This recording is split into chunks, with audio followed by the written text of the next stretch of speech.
Next factor வந்து expense ratio. SGB sovereign gold பாண்ட்ஸ்க்கு வந்து இந்த எக்ஸ்பென்ஸ் ரேஷியோன்றது எதுவுமே கிடையாது. பிகாஸ் அதோட ப்ராடக்டோட வடிவமைக்கப்பட்ட ஒரு வகையே அந்த மாதிரி தான். அதுக்கு எதுவும் எக்ஸ்பென்ஸ் ரேஷியோன்னு ஒன்றுமே கிடையாது. ஃப்யூச்சரில் நம்ம வந்து இன்னும் லிக்விடிட்டி அதெல்லாம் பார்ப்போம். அது ஏன்னு உங்களுக்கு அதை நம்ம பார்க்கும்போது உங்களுக்கே புரியும். கோல்டு இடிஎஃப்ஸில் வந்து of course there is an expense ratio. ஆனால் இந்த எக்ஸ்பென்ஸ் ரேஷியோ வந்து when you compare to any other ETFs or mutual funds அது வந்து நெக்லிஜிபிளாக தான் இருக்கும். So it means to say ரொம்ப கம்மியான எக்ஸ்பென்ஸ் ரேஷியோ தான் இந்த கோல்டு இடிஎஃப்ஸில் இருக்கும். ஸோ எஸ்ஜிபிக்கு எக்ஸ்பென்ஸ் ரேஷியோ கிடையாது. கோல்டு இடிஎஃப்ஸில் வெரி ஸ்மால் அமௌண்ட் அப்படின்னு நீங்கள் வச்சுக்கலாம். Okay, next factor liquidity.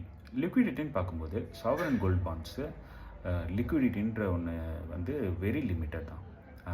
நீங்கள் அதை வந்து என்ன ப்ராடக்டோட கம்பேர் பண்ணாலும் அது வந்து கம்மி லிக்விட் தான் அது. பட் நீங்கள் கம்பேர் பண்ணும்போது நீங்கள் கோல்டு இடிஎஃபோட இப்போ நம்ம கம்பேர் பண்ணி பேசிகிட்டு இருக்கோம் இல்லையா? ஸோ கோல்டு இடிஎஃபோட கம்பேர் பண்ணும்போது அஃப்கோர்ஸ் கோல்டு இடிஎஃப் அது வந்து கொஞ்சம் higher liquid compare to sovereign gold bonds. Okay, next factor வந்து மெச்சூரிட்டி. நம்ம இந்த சாவரன் கோல்ட் பாண்ட்ஸ் வாங்கும்போது 8 இயர்ஸ் மெச்சூரிட்டி பீரியட் பை டிஃபால்ட்டாக இருக்கும். இந்த 8 இயர்ஸில் அஃப்கோர்ஸ் ஒரு கிளாஸ் என்னென்னா 5 இயர்ஸ்க்கு அப்புறம் நீங்கள் அதை விற்கலாம். So 5 years is a locking period and 8 years is a maturity period for sovereign gold bonds. இதே மாதிரி கோல்டு இடிஎஃப்பில் எந்த விதமான மெச்சூரிட்டி பீரியடோ லாக்கிங் பீரியடோ கிடையாது. Because it is like any other. Last factor taxation.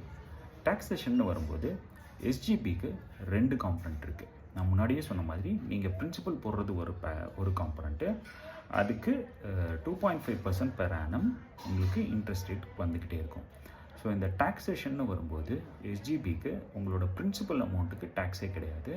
But இந்த இன்ட்ரெஸ்ட் காம்பனண்ட் இருக்கு இல்லையா, அந்த இன்ட்ரெஸ்ட் காம்பனண்ட் வந்து உங்களோட இன்கம் டேக்ஸ் ஸ்லாபுக்கு ஏற்ற மாதிரி அதை டேக்ஸ் பண்ணுவாங்க. அதுக்கு நீங்கள் டேக்ஸ் கட்டணும். இதுதான் எஸ்ஜிபியோட டாக்ஸேஷன் ரேட்ஸ். இதே வந்து நீங்கள் கோல்டு இடிஎஃப்ஸ் வச்சு கம்பேர் பண்ணும்போது it's like any other exchange traded funds தான் இல்லையா? ஸோ நீங்கள் எவ்வளோ ஹோல்ட் பண்ணுற பீரியடை பொறுத்து உங்களோட டேக்ஸ் வந்து அது வந்து ஷார்ட் டேர்ம் கெயின் டேக்ஸில் போகுமா இல்லை லாங் டேர்ம் கெயின் டேக்ஸில் போகுமான்றது டிட்டர்மைன் ஆகும். சப்போஸ் நீங்கள் ஷார்ட் டேர்ம் கெயின் டேக்ஸில் போனீங்கன்னா அதுக்கேற்ற மாதிரி டாக்ஸ் டைப்ஸில் நீங்கள் டேக்ஸ் கட்டுவீங்க.